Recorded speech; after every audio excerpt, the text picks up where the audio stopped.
अब तक 14 उपराष्ट्रपतियों में से 10 राजनेता रहे हैं, बाकी 4 शिक्षाविद, पूर्व राजनयिक और पूर्व मुख्य न्यायाधीश भी थे। अब तक तमिलनाडु से 3 उपराष्ट्रपति, सर्वपल्ली राधाकृष्णन, रामास्वामी वेंकटरमण और सीपी राधाकृष्णन, जो तीसरे उपराष्ट्रपति तमिलनाडु से आज पद की शपथ लेंगे। आंध्र प्रदेश से भारत को अब तक 2 उपराष्ट्रपति मिले हैं, डॉक्टर जाकिर हुसैन और एम वेंकैया नायडू। राजस्थान से भैरव सिंह शेखावत और जगदीप धनखड़। मध्य प्रदेश से शंकर दयाल शर्मा और मोहम्मद हिदायतुल्ला। उत्तर प्रदेश से गोपाल स्वरूप पाठक। ओडिशा से बीवी गिरी। पश्चिम बंगाल से मोहम्मद हामिद अंसारी। केरल से KR नारायणन। कर्नाटक से BD जट्टी। पंजाब से के कृष्णकांत।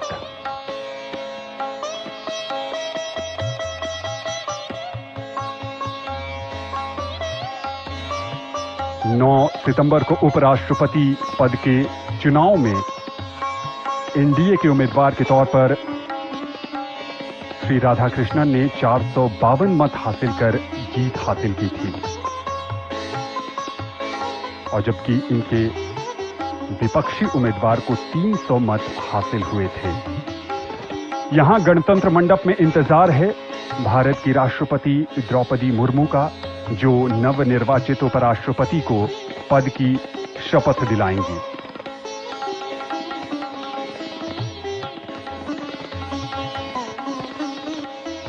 ये काफी खास अवसर है।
आदरणीय राष्ट्रपति महोदय, यदि आदेश हो तो निर्वाचन आयोग से प्राप्त उपराष्ट्रपति के निर्वाचन का प्रमाणन पढ़ा जाए।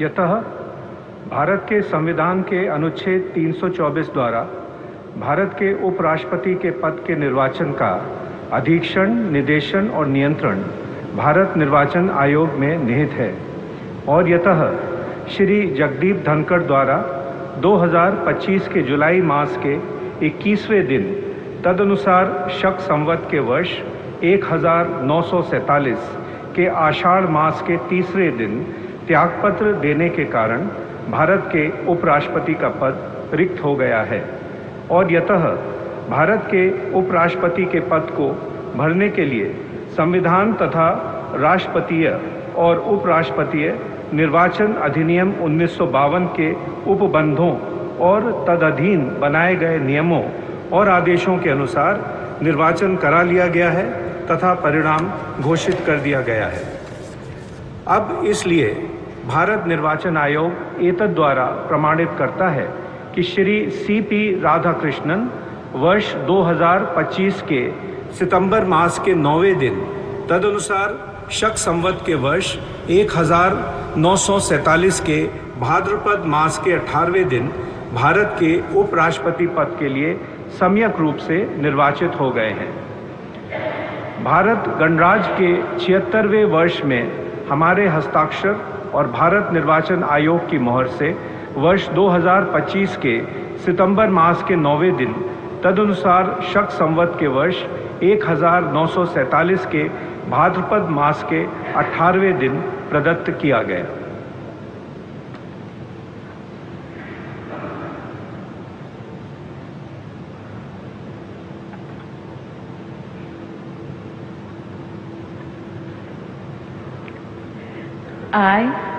I, Chandraviram Ponnusamy Radhakrishnan, do swear in the name of God do swear in the name of God that I will bear true faith and allegiance that I will bear true faith and allegiance to the Constitution of India to the Constitution of India as by law established, as by law established, and that I will faithfully discharge the duty and that I will faithfully discharge the duty upon which I am about to enter.